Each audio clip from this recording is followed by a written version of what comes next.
वरीय खानदान की NA 70 सियालकोट और PP 45 सियालकोट में इलेक्शन कैंपेन अपने अरूज पर। PP 45 से उम्मीदवार चौधरी तारक सुबहानी और NA 70 से उम्मीदवार चौधरी रमजान सुबहानी की इलेक्शन कैंपेन के सिलसिले में यूनियन काउंसिल मियानी के गांव मुगलांवाली, सईदावाली, कोटिया मीर अली में जलसे और मियानी में मुख्तलिफ फैमिलीज से मुलाकातें। चौधरी शकील भली साबिक chairman union council Miani, Chaudhry Iftikhar Ahmed Waraich साबिक vice chairman union council Miani, Mirza Mohammad Yusuf Baig, Mohammad Razzaq, Chaudhry Naseer Bhalli, Haji फकीर साईं, जफर शाह, चांद शाह, अली मली, इमरान मली, खुरम मली, मिर्जा गफार बेग, मोहम्मद रफीक, मोहम्मद अकमल, मोहम्मद अमजद और अफजाल कौसर की काविशों से यूनियन काउंसिल मियानी के इन गाँव के जलसों को कामयाब करवाया गया।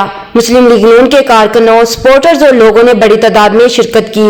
उम्मीदवार PP 45 चौधरी तारक सुबहानी, चौधरी इफ्तिखार वड़ाइच, मिर्जा यूसुफ बेग और मोहम्मद रज़ाक ने अपने खिताब से कहा कि 8 फरवरी को शेर पर मोहर लगाकर मियां मोहम्मद नवाज शरीफ को अक्सरियत से कामयाब करवाकर मुल्क का वजीर आज़म मुंतखब करवाने में अपना हिस्सा डालें। मियां मोहम्मद नवाज शरीफ मुल्क को तरक्की और खुशहाली की राहों पर गामजन करेंगे।